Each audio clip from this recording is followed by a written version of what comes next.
Selamat pagi teman-teman yang ada di TikTok, ada puluhan ribu. Selamat pagi, Shalom. Hari ini tepat Sabtu 3 Januari, ibadah perdana Empower Women Ministry yang saya harap saya bisa kembali, saudara, setiap Selasa, Kamis, dan Sabtu. Baik, saudara, saat ini kita akan mendengarkan firman Tuhan. Saya sapa teman-teman yang ada di Zoom, ada ratusan, teman-teman yang ada di YouTube. Shalom, selamat pagi. Ada ribuan, saudara, puluhan ribu bahkan. Sebentar lagi jutaan, saudara. Amin. Selamat pagi Nusantara. Selamat hari Sabtu 3 Januari. Ini tahun baru, tahun penuh pengharapan, tahun tuntunan Roh Kudus, yang tuntunan Tuhan yang akan mengarahkan setiap langkah kita. Melangkah maju, kuatkan dan teguhkanlah hatimu. Ya saudara, baik, mari kita berdoa, kita akan mendengarkan firman Tuhan. Bapa, di dalam nama Tuhan Yesus, penuhi hambamu yang akan menyampaikan kebenaran firman-Mu. Hamba hanya alat-Mu. Sampaikan isi hatimu, Roh Kudus. Jama pribadi lepas pribadi, bicara pribadi lepas pribadi, setiap perkataan hamba hanyalah perkataan yang daripada Tuhan, yang menguatkan, yang menumbuhkan, yang memotivasi. Nyatakan kuat kuasa-Mu Tuhan, jamah setiap hati, bahkan yang sakit disembuhkan, yang berbeban berat mendapat kelegaan dalam pemberitaan firman-Mu, dimanapun, di seluruh Nusantara, bahkan bangsa-bangsa, kebenaran firman Allah yang menuntun kami pagi hari ini. Tutup bungkus dengan kuasa darah Kristus, baik kami semua, keluarga kami, jaringan internet, apapun yang kami butuhkan untuk berlangsungnya penyampaian kebenaran firman-Mu, Kau yang berkuasa penuh atas kami semua. Ambil alih hamba-Mu ini, di dalam nama Tuhan Yesus hamba berdoa. Amin. Selamat pagi Indonesia, selamat pagi pulau-pulau, apa kabar? Baik saudara, saya akan fokus hanya untuk menyampaikan kebenaran firman Tuhan yang sepenuhnya akan diambil dari Amsal 3. Ya, karena ini 3 Januari, kita akan bicara tentang Amsal 3. Mari kita baca firman Tuhan dan akan dieksegesis ayat per ayat ya saudara ya.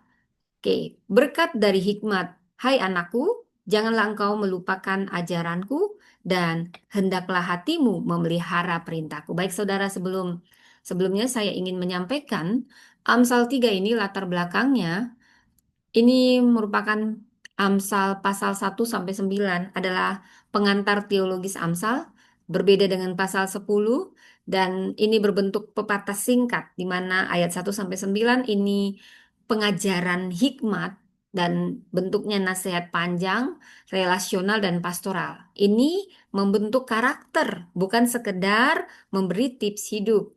Dan Amsal 3 ini berada di jantung pengajaran hikmat. Ini yang menekankan relasi yang benar dengan Tuhan sebagai sumber kehidupan.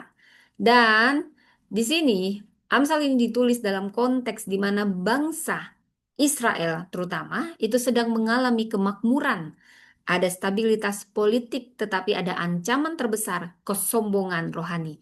Kadang kenyamanan yang akan membuat kita jatuh, saudara, dan kemandirian kita sebagai manusia. Jadi, pesan Amsal 3 ini untuk tidak membiarkan keberhasilan dan membuat kita berhenti bersandar kepada Tuhan. Amsal 3 ini adalah sastra hikmat Ibrani. Ini teologis dan praktis. Jadi ada paralelisme, ada metafora tubuh, di mana di sini gunakan metafora hati, jalan, tulang, pusar.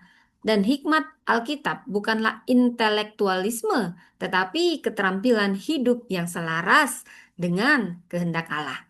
Jadi kunci yang jadi tema kuncinya bagaimana relasi dengan Tuhan sebagai pusat hidup kita, kepercayaan total, bukan parsial, dan penolakan terhadap keangkuhan intelektual dan spiritual. Dan ketaatan yang menghasilkan kehidupan bukan sekedar berkat. Dari Amsal 3 ayat 5 sampai 8 inilah klimaks teologisnya dari pasal 1. Jadi kalau saya mau membuat strukturnya, ayat 5 ini tentang sikap hati, bagaimana harus percaya sepenuhnya. Kemudian ayat 6 ini tentang respon hidup, bagaimana kita mengakui Tuhan dalam segala jalan hidup kita. Ayat 7-nya ini adalah peringatan bahaya merasa diri bijak. Hati-hati yang merasa dirinya bijak, pintar, nggak usah dinasehati. Aku lebih banyak asam garam. Hati-hati. Ini kata Amsal, bukan kata saya. Ya. Dan ayat 8 ini tentang janji pemulihan dan kehidupan sejati. Wah, saudara yang merindukan pemulihan di tahun 2023, 2026 ini, saudara, Amsal 3 mengawali perdana ibadah kita. Saya percaya Tuhan akan bicara dan rema-rema disampaikan. Dan bukan hanya pendengar tapi pelaku. Ini bukan janji instan tapi ini pola hidup rohani. Saudara, saya akan mengajak kita mengeksegesis Amsal 3 ini, di mana bagian pertama dari Amsal 3 ayat 1 sampai 12, seperti yang saya katakan, ini tentang hikmat relasional. Jadi kita harus percaya sepenuhnya kepada Tuhan dalam hidup, dalam disiplin kasihnya. Tuhan penuh kasih tapi dia disiplin. Ayat 2, bagian kedua dari Amsal 3, ayat 13 sampai 35, ini bicara tentang hikmat kosmik, sosial, hikmat pondasi ciptaan, keadilan, dan kehidupan bersama. Saudara, di bagian 1 Amsal 3 ayat 1 sampai 12, ini hikmat yang mengakar dalam relasi dengan Tuhan. Hai anakku, jangan engkau melupakan. Tadi seperti yang saya bacakan, jangan kau melupakan ajaranku, hendaklah hatimu memelihara perintahku. Jangan melupakan bukan sekedar ingatan mental, tapi ini tentang kesetiaan perjanjian. Kenapa dibilang dalam hati? Bila kita gali dari bahasa asli Ibraninya, karena hatilah pusat kehendak, bukan pikiran, tapi hati, pusat moral, pusat komitmen. Jadi hikmat ini bukan informasi, tetapi formasi karakter rohani. Hikmat bukan informasi, tetapi formasi karakter rohani. Kita baca ayat 2, jadi satu persatu saya jelaskan, saudara.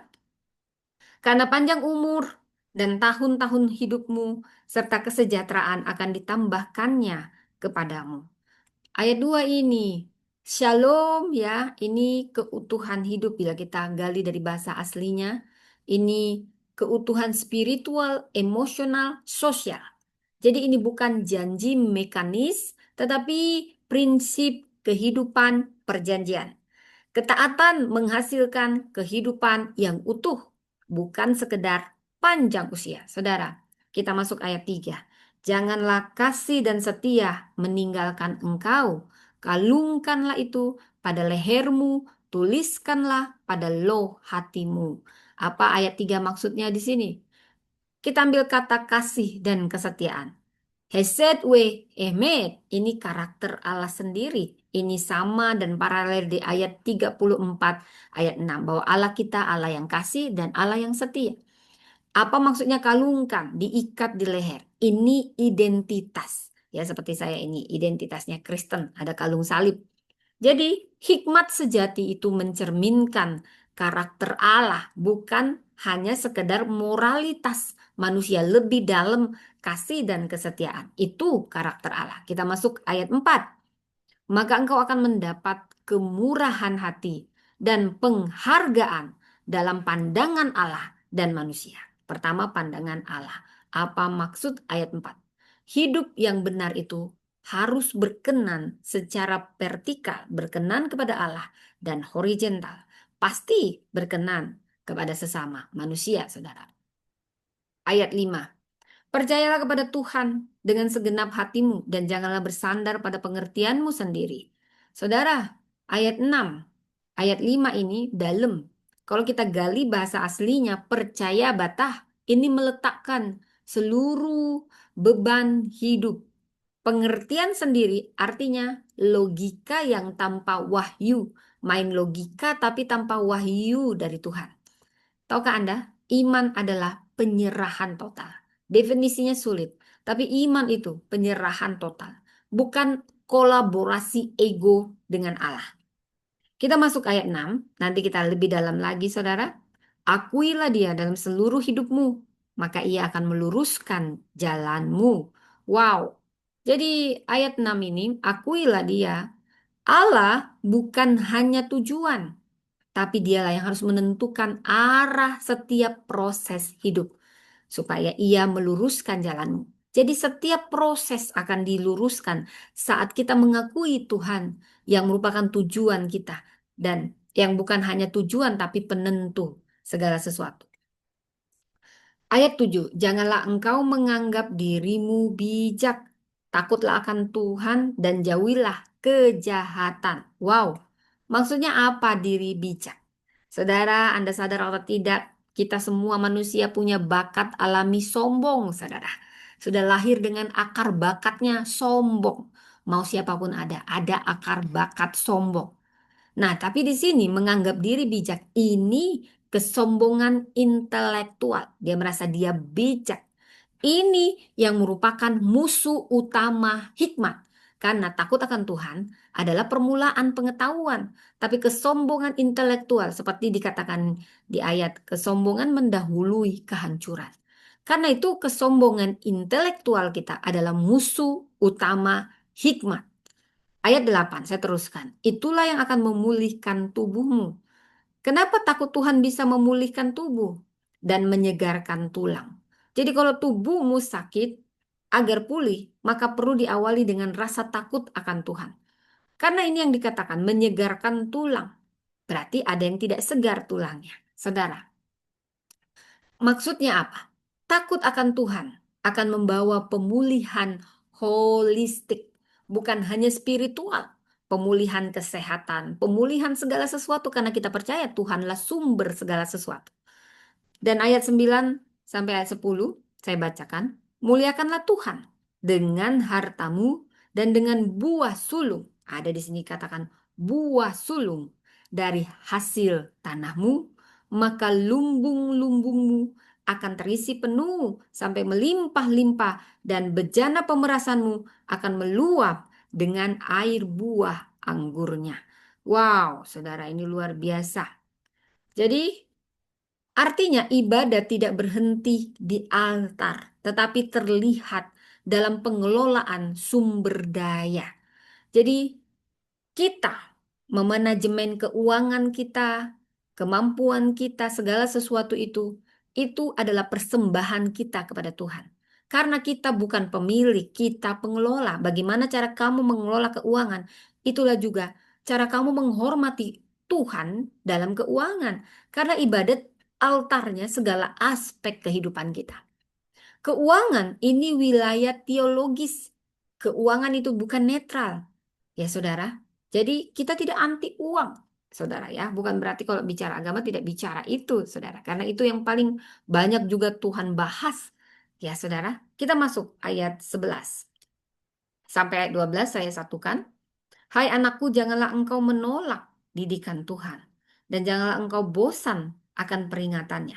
Karena Tuhan menghajar orang yang dikasihinya seperti seorang ayah kepada anak yang disayangi. Kalau Anda bilang Anda sayang sama anak Anda, tapi Anda nggak pernah menghajar dia saat dia melakukan kesalahan, Anda bukan sayang. Tapi Anda sedang menjerumuskan anak Anda.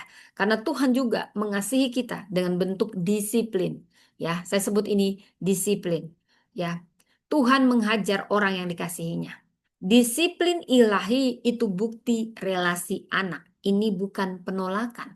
Tapi justru karena kita dianggap anak sama Tuhan, kita didisiplin. Dan kalau kamu mengasihi anakmu, maka anakmu harus kau disiplin. Saudara, kita masuk dari bagian 2, dari ayat 13 sampai 35. Berbahagialah orang yang mendapat hikmat, orang yang memperoleh kepandaian, bukan yang mendapat uang 1 M, tapi yang punya hikmat itu yang berbahagia. Jadi, kalau dari Amsal 3 sampai ini bagian kedua tentang hikmat sebagai pondasi kehidupan dan masyarakat. Bila kita membaca dari ayat 13, mungkin saya baca sampai ayat 18 sekaligus. Berbahagialah orang yang mendapat hikmat, yang memperoleh kepandaian, karena keuntungannya melebihi perak dan hasilnya melebihi emas. Kalah semua emasmu yang bertonton itu dengan hikmat dan kepandaian dari Tuhan. Dan hasilnya melebihi emas. Ia lebih berharga. Bahkan permatamu itu juga kalah dengan hikmat. Daripada permata, apapun yang kau inginkan tidak dapat menyamainya. Mau kau ingin rumah besar seharga 100 M, kalah sama hikmat Tuhan. Umur panjang ada di tangan kanannya. Umur panjang di tangan kanannya. Di tangan kirinya kekayaan. Di tangan kirinya kekayaan dan kehormatan. Itu kalau orang yang punya hikmat. Umurnya panjang. Jadi Kekayaan itu tidak salah, bahkan Tuhan ingin memberkati kita. Dan kehormatan itu tidak salah, posisi. Itu orang yang berhikmat memperoleh ketiganya. Panjang umur iya, kesehatan iya, kekayaan iya, kehormatan iya. Apalagi saudara. Nah, di ayat 17 sampai 18, jalannya adalah jalan yang penuh bahagia. Segala jalannya sejahtera semata-mata. Wow, udah gitu jalannya juga bahagia. Inilah bahagia di surga, bahagia di bumi. Kalau kau punya hikmat, ia menjadi pohon kehidupan bagi orang yang berpaut padanya. Siapa yang berpegang padanya akan disebut berbahagia.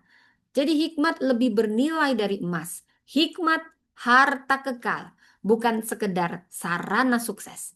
Kalau dari ayat 19 sampai 20, dengan hikmat Tuhan telah meletakkan dasar bumi, dengan pengertian ditetapkannya langit, dengan pengetahuan air samudra dalam berpencaran dan awan menitikkan embun. Jadi dengan hikmat Tuhan, Tuhan telah meletakkan dasar bumi ini, saudara. Makanya hikmat mengalahkan emas permata, semuanya kalah. Semuanya kalah, saudara. Dan hikmat bukan ciptaan. Hikmat bukan ciptaan manusia. Hikmat prinsip kosmik yang menopang ciptaan Allah. Kita baca dari ayat 21 sampai 26. Hai anakku, janganlah pertimbangan dan kebijaksanaan menjauh dari matamu. Peliharalah itu, maka itu akan menjadi kehidupan bagi jiwamu dan perhiasan bagi lehermu.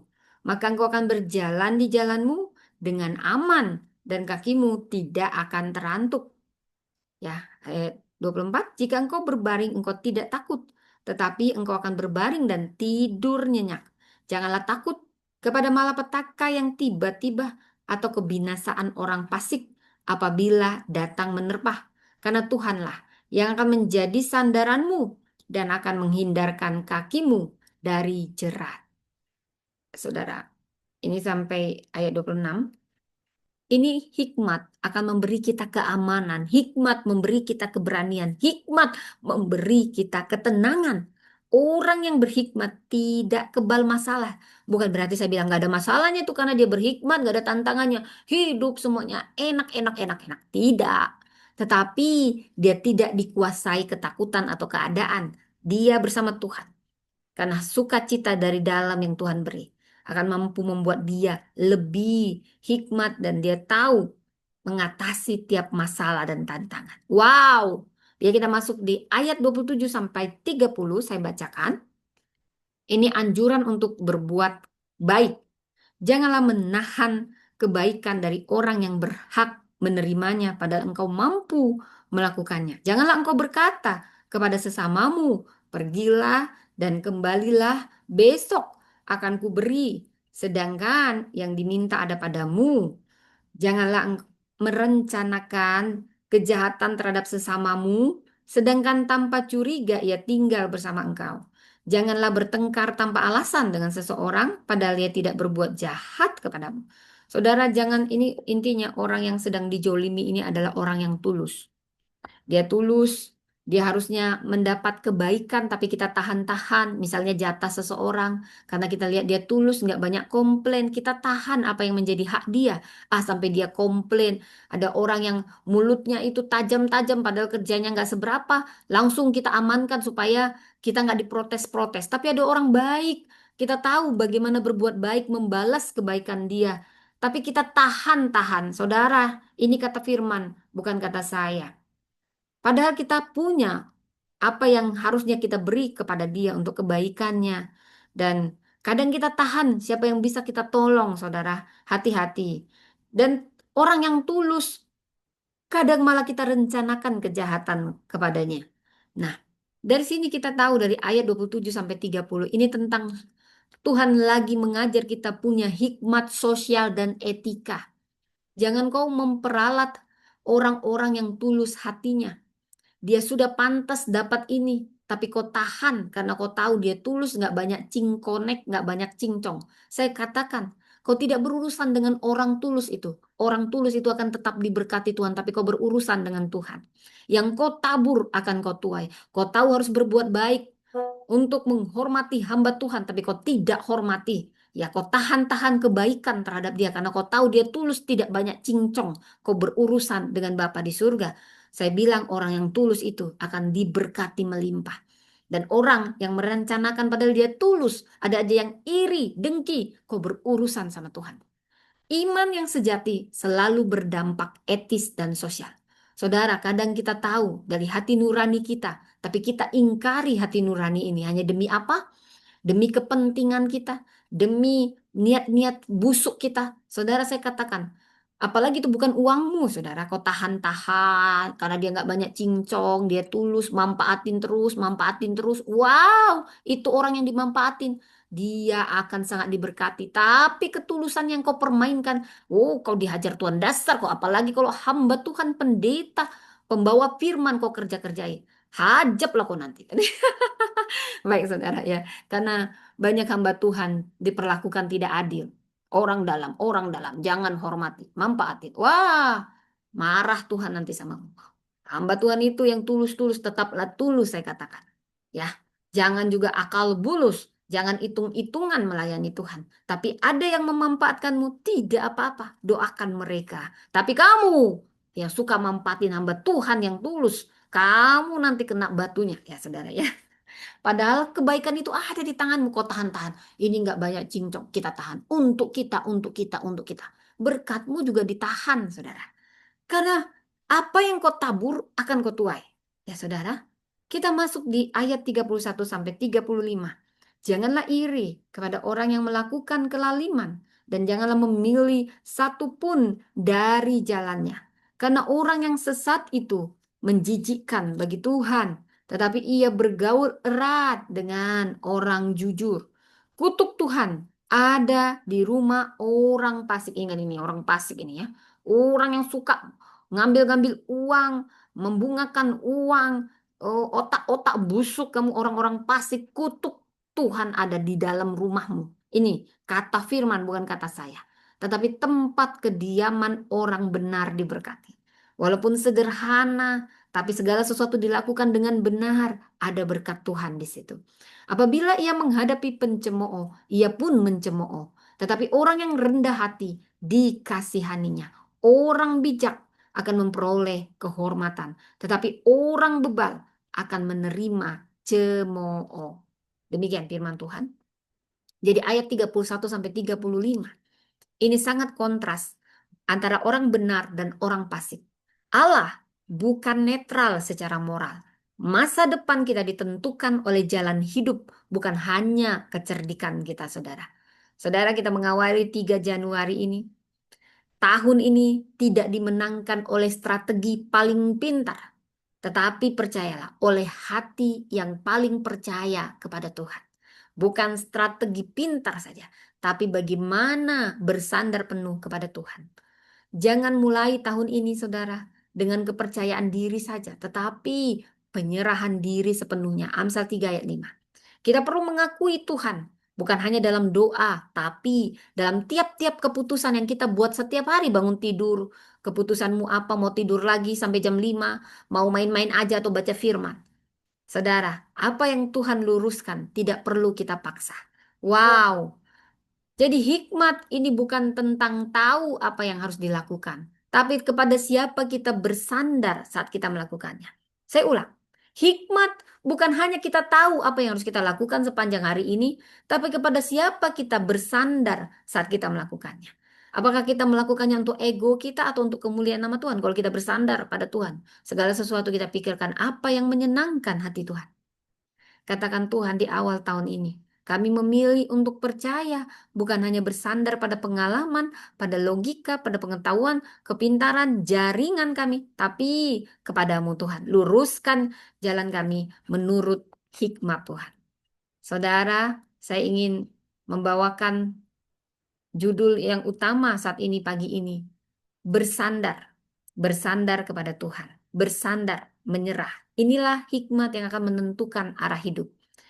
Jadi ayat kunci yang saya ambil dari Amsal 3 ayat 5 sampai 6. di mana hikmat sejati itu lahir dari penyerahan total kita kepada Tuhan, bukan kecerdasan manusia, apalagi kecerdasan buatan.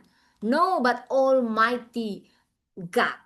Saudara, kitab Amsal ini sastra, sastra hikmat, wisdom literature. Tujuannya bukan hanya memberi kita pengetahuan, tapi ini membentuk karakter orang takut akan Tuhan. Hikmat dalam Amsal selalu relasional. Apa maksudnya? Jadi ini bukan spekulatif. Saudara, Amsal tidak mengajar kita untuk jadi pintar. Saya ulang, Amsal tidak mengajar kita untuk jadi pintar, tetapi jadi benar, benar di hadapan Tuhan. Pintar belum tentu benar di hadapan Tuhan. Banyak itu ulok-uloknya dalam bahasa Batak, saudara ya. Jadi mayoritas Amsal ini yang ditulis oleh Salomo, raja yang katanya raja paling berhikmat. Dia awali, hai anakku. Jadi ini pendidikan perjanjian, seperti relasi seorang ayah yang sedang mengajar anaknya. Ini bukan pidato, tetapi nasihat yang penuh kasih, yang sangat personal dari ayah kepada anaknya. Tahukah Anda, hikmat terbesar sering lahir dari suara yang paling mengasihi. Mungkin saat ini saya tidak tahu Anda punya banyak kebingungan memulai hari. Mungkin Anda perlu bicara. Mungkin ya tentu kita bicara pada Tuhan, Bapa yang sangat mengasihi kita. Tapi mungkin orang yang sangat mengasihimu akan memberimu hikmat terbesar. Dari suara yang membingungkan, banyak suara. Mungkin saat ini kau perlu pergi kepada orang yang kau tahu sangat mengasihi. Biasanya seorang ibu, seorang ayah, seorang istri, saudara. Karena hikmat terbesar saya katakan, pagi ini masih sangat pagi, sering lahir dari suara yang paling mengasihi. Karena dia memberi itu, karena dia sangat mengasihi Anda. Tahukah Anda, Amsal 3 ini pusat spiritual kitab Amsal. Dan Amsal 5 sampai ayat 5 sampai 8 inilah poros iman. Ini bukan sekedar petunjuk praktis dalam hidup. Disinilah hikmat tidak didefinisikan sebagai knowing ataupun pengetahuan, tetapi trusting, percaya penuh. Hikmat dalam Alkitab itu selalu dimulai dari kepada siapa kita bersandar, ya.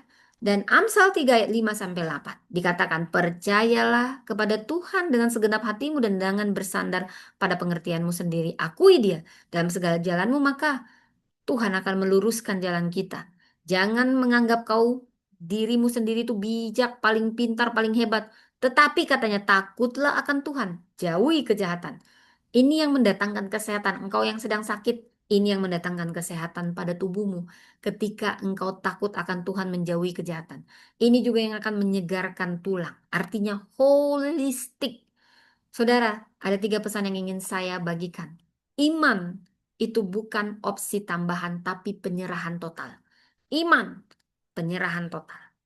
Dikatakan percayalah, berarti kita sedang meletakkan seluruh beban hidup dengan segenap hati, tanpa ada ruang cadangan. Dan jangan bersandar. Artinya, ini larangan ganda. Jangan Tuhan, tapi ada ego kita. Artinya apa, saudara?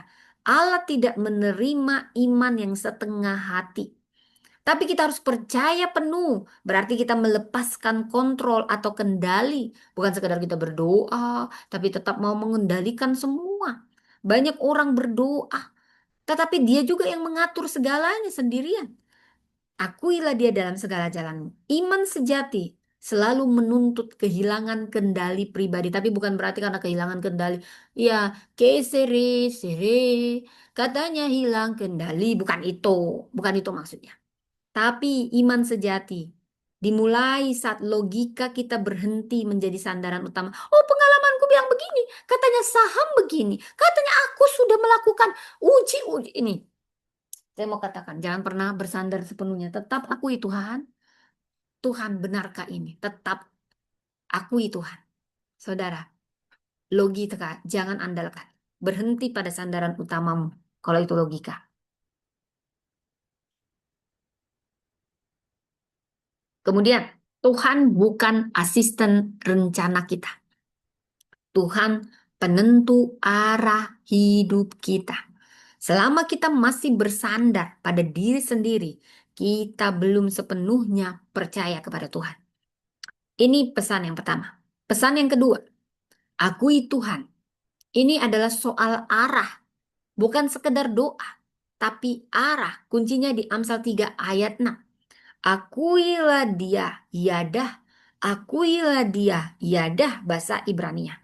Artinya mengenal Tuhan secara intim.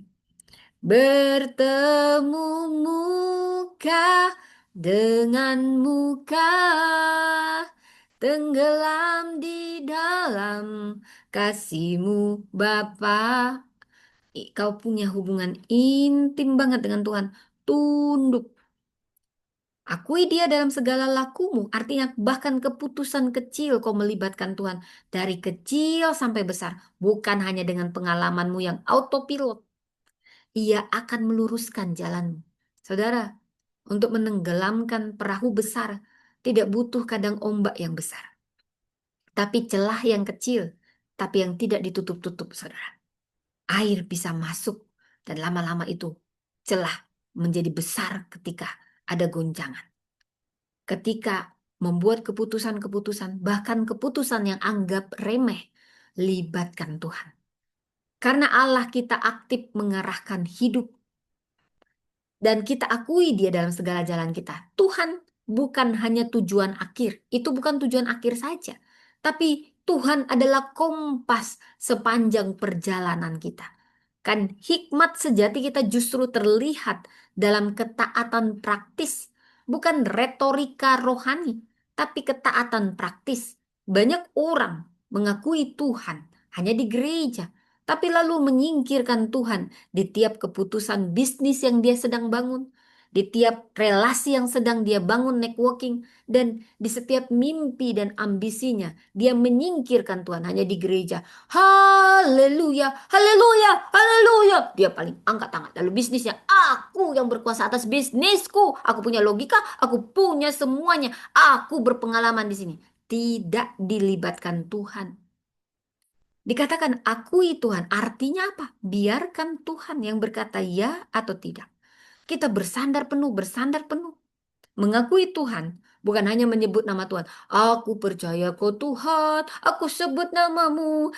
Tetapi apa? Maksudnya mengakui Tuhan.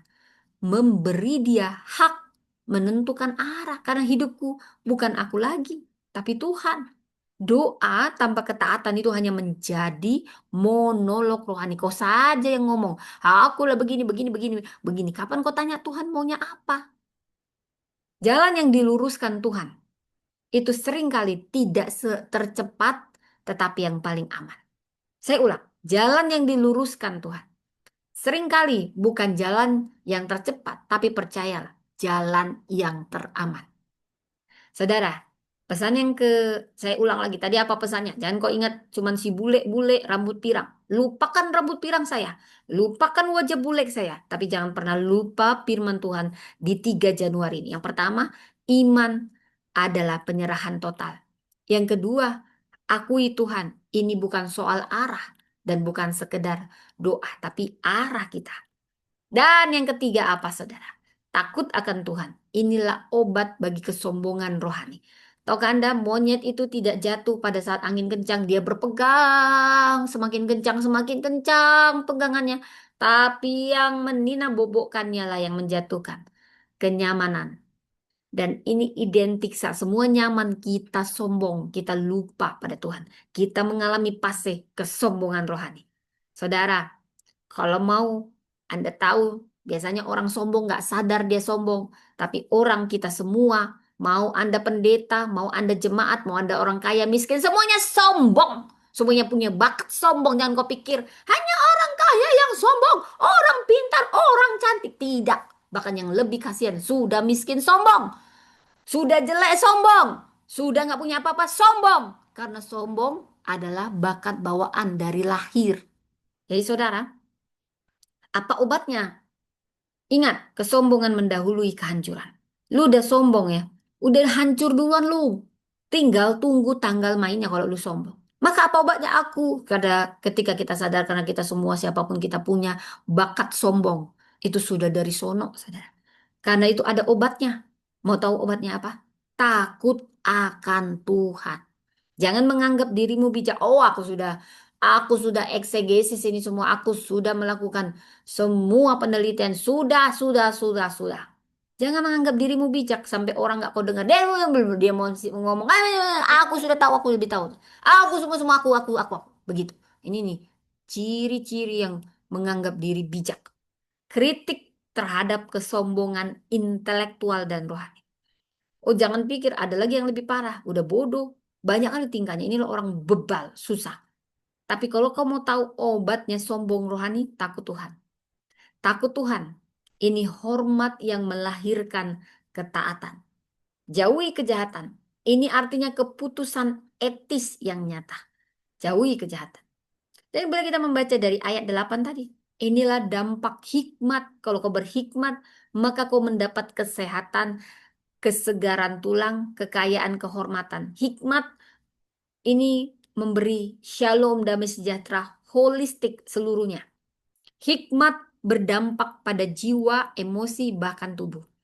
Kesombongan rohani ini merusak, tapi takut akan Tuhan memulihkan. Ketaatan membawa keutuhan hidup, tapi bukan hanya keselamatan jiwa. Takut akan Tuhan bukan membuat kita kecil. Sebaliknya, ini menempatkan Tuhan tetap besar. Kesombongan rohani ini membuat kita keras. Tapi takut akan Tuhan membuat kita sehat. Saya ulang, kesombongan makanya dibilang, kesombongan mendahului kehancuran, membusukkan tulang. Tapi takut Tuhan membuat kita sehat karena memberi hikmat, hikmat yang sangat menolong kita. Hikmat sejati itu selalu berbuah dalam hidup yang utuh. Maka percayalah kepada Tuhan. Serahkan kendali kontrol hidupmu kepada Tuhan. Akuilah Tuhan. Artinya memberi Tuhan hak penuh menentukan arah hidup kita. Takutlah akan Tuhan. Artinya hiduplah dalam kerendahan hati dan ketaatan akan Tuhan. Tahukah Anda? Hidup yang bersandar pada Tuhan itu mungkin tidak selalu mudah, tapi selalu aman dan bermakna. Saat kau bersandar penuh, memang banyak tantangan, banyak ujian, tapi percayalah, ini yang paling aman dan bukan hanya aman, sangat-sangat bermakna. Hidup bukan karena hari, hidup tapi karena arti, bebas dari segala dosa. Itulah arti hidupku, bukan berapa lama kau hidup, tapi bermaknakah hidupmu? Ada hidup 90 tahun, tapi nggak ada maknanya, nggak ada dampaknya buat apa. Ada yang hidup muda 20 tahun. Ada seorang pemuda yang sangat berdampak untuk menyatukan orang-orang yang terpinggirkan. Walaupun pada akhirnya dia mati dibunuh karena dianggap suatu ancaman. Tapi hidupnya lebih bermakna daripada kakek-kakek 90 tahun. Entah ngapain tiap pagi main catur, lalu minum kopi. Nggak ada makna hidupnya. Buat apa hidup itu? Panjang-panjang, ha? Capek. Walaupun mudah dan hidupmu mungkin gak panjang umurnya tapi bermakna. Karena hidup ini bukan soal hari, tapi soal makna. Hidup bukan karena hari, hidup tapi karena arti. Bebas dari segala dosa, itulah arti hidupku. Oh, oh, oh, hidup bukan karena hari, hidup tapi karena arti. Bebas dari segala dosa, itulah arti hidupku. Ini lagu. Ya, lagu yang penuh makna. Hidup ini maknanya, bukan hanya lamanya. Kalau kau nggak bermakna juga ngapain kau lama-lama di muka bumi ini ya? Ngabisin uang, ngabisin udara, ya kan? Tapi mulailah bermakna. Mungkin hal yang sederhana, tapi kau membuat suatu perubahan, saudara. Bersandarlah sepenuhnya dari Amsal 3 ayat 5. Saya ingin mengajak kita berefleksi. Apa maksudnya percaya dengan segenap hati pada Tuhan? Dalam aspek hidup apa yang Anda masih sangat sulit? Apa dalam aspek hidup kita yang kita sulit benar-benar mempercayakan diri kepada Tuhan? Saudara, biasanya hidup yang paling kita kuasai, justru disitulah kita paling sulit bersandar Tuhan. Aku yang paling tahu mengelola keuangan. Aku master keuangan. Aku sudah melakukan penelitian saham. Aku harus beli saham ini, trading. Kita sulit bersandar. Kita menggunakan logika, kita hanya logika. Tuhan mengundang kita saat ini untuk menyerahkan bukan hanya bagian kita yang paling lemah, tapi juga bagian yang paling kita anggap kita kuasai, saudara. Apakah kita percaya pada Tuhan sepenuhnya atau hanya sejauh Tuhan sejalan dengan logika kita dan rencana kita? Saudara, percaya sepenuhnya itu bukan berarti percaya sepenuhnya itu artinya kita tetap taat bahkan saat kehendak Tuhan tidak sesuai dengan ekspektasi dan harapan kita. Dan apa bentuk pengertian sendiri yang paling sering kita andalkan saat-saat ini? Pengertian sendiri itu bisa berupa pengalaman masa lalu, data, relasi, jabatan, atau reputasi rohani, semuanya baik, tapi tidak boleh menggantikan Tuhan. Jika Tuhan tidak menjelaskan mengapa, apakah kita mau tetap taat, menaati apa yang Tuhan perintahkan? Saudara, iman dewasa itu tidak menuntut penjelasan sebelum ketaatan. Dia memilih taat karena mengenal pribadi yang memerintah. Tentang mengakui Tuhan dalam segala laku, dalam keputusan kecil sehari-hari. Apakah Tuhan benar-benar kita libatkan? Mengakui Tuhan bukan hanya dalam keputusan besar, tetapi dalam cara kita berbicara, cara kita memilih, cara kita merespon, dan cara kita mengatur waktu. Ini adalah keputusan yang perlu melibatkan Tuhan. Saudara, pertanyaannya, apakah doa kita sungguh-sungguh membuka ruang bagi Tuhan untuk berkata tidak? Doa yang jujur itu bukan hanya minta persetujuan Tuhan, tetapi memberi hak veto kepada Tuhan atas hidup kita.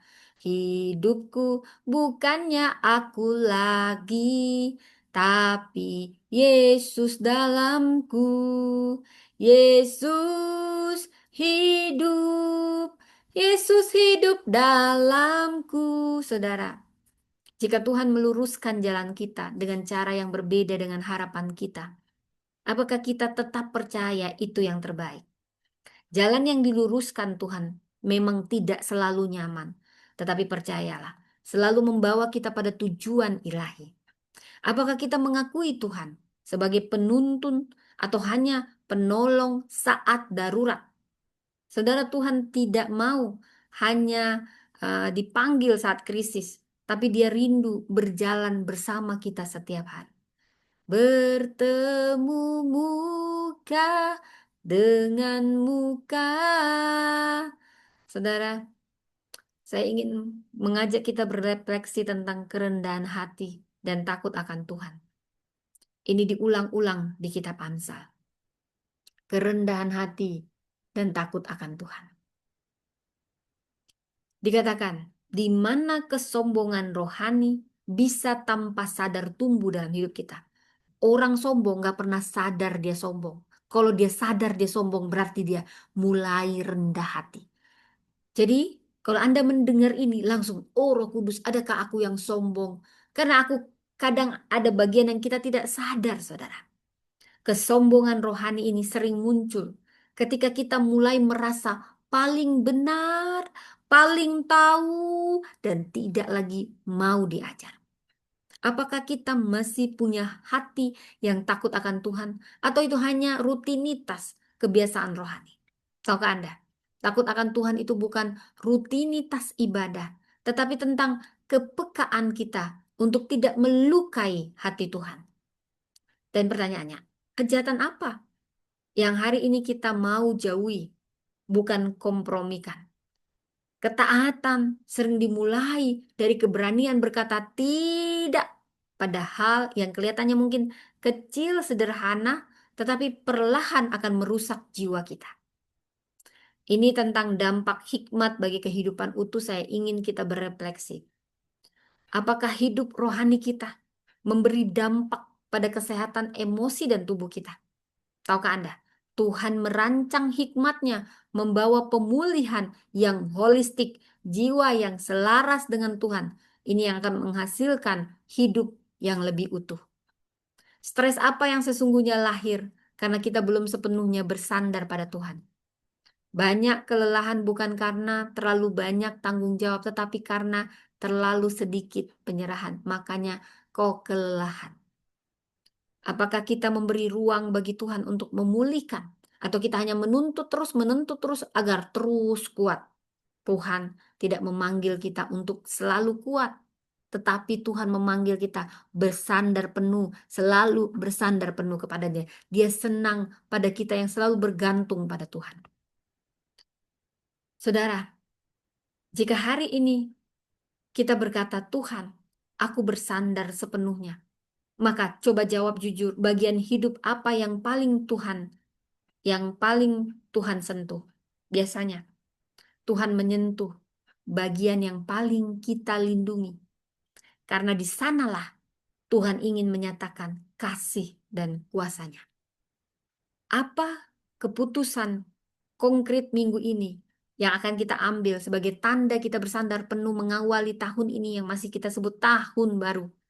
Bersandar penuh selalu diwujudkan dalam langkah nyata, bukan hanya perasaan rohani. Tuhan, aku melepaskan sandaran palsu yang selama ini kupegang. Katakan saudara, aku memilih percaya. Katakan, aku mengakui Engkau Tuhan dalam seluruh hidupku. Dan aku mau hidup dalam takut akan nama-Mu. Bersandar sepenuhnya. Bersandar sepenuhnya bukan berarti kita tahu mau kemana jalan berakhir. Tetapi kita tahu siapa yang memegang kita. Ku tahu Tuhan pasti buka jalan. Sering ku tak mengerti jalan-jalan-Mu Tuhan. Bagai di belantara yang kelam. Saudara, bukan harus tahu semuanya. Bukan berarti kita tahu kemana jalan kita berakhir. Tetapi yang kita tahu siapa yang memegang tangan kita yaitu Tuhan. Sering ku tak mengerti jalan-jalan-Mu Tuhan.